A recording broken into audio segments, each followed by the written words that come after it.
Hello, my name is Jorge Moreno and I'm doing the marketing concept video for the class of marketing management or marketing 605. And the concept that I decided to talk about is the product life cycle. The product life cycle has 4 stages. The first stage is called introduction. The second stage of the product life cycle is called growth. The third stage of the product life cycle is called maturity.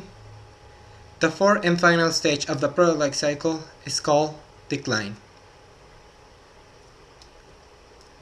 Each stage of the product life cycle has particular issues, and the manager has to do some adjustments to the marketing mix in order to take advantage of each stage or to adapt to each stage. Let's begin with the introduction stage.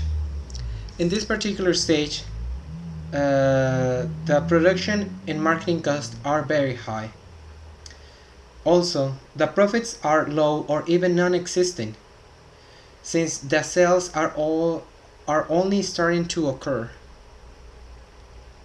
In this stage, there is little competition, but demand must be created for new products. So we have to create the demand for products that we are introducing. So the expenditure in promotion and advertising is high. Let's move on to the second stage of the product life cycle, which is growth. As time goes by, the product enters this particular stage. In this stage, the profits increase, and mainly because the increase in sales. Customers are adopting the new product. The costs are reduced because of economy of scales. In this stage, there's a little bit more of competition. This competition has the effect of causing the price of the products to go down. After this stage, we have the maturation or the maturity stage of the product life cycle. Here, the products are well established with the customers. In this particular stage, sales are at the highest and market saturation has been reached. In this stage, the competition is abundant and prices had to be decreased due to this competition, to the extent of so much competition. In this stage, just to maintain market share, companies have to increase their expenditure in advertising and promotion. In this stage also we have the introduction of new features or new uses of the product. After the maturation stage, we have the decline. In this particular stage, there is a decline in sales and also because of this, a decline of profits.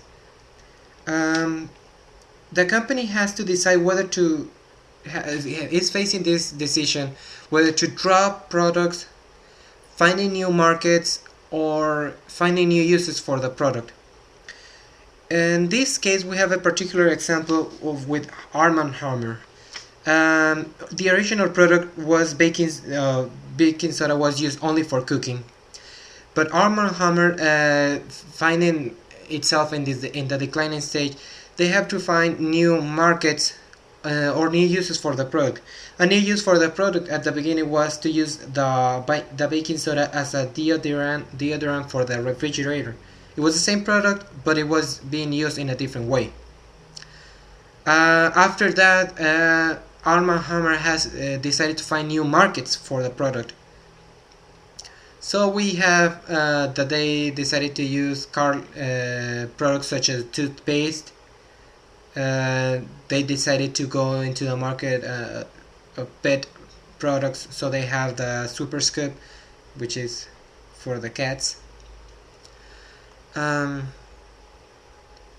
Instead of doing that, they could decided to drop the product, to just stop producing the product. Well, they decided otherwise, and I think it was the right decision for them. But why do we have to worry about the product life cycle? The product lifecycle forces management to take a long-range approach on marketing planning because they already know what is going to happen to the product. The product is going to go into an introduction stage, then a growth stage, maturity stage, and then the decline.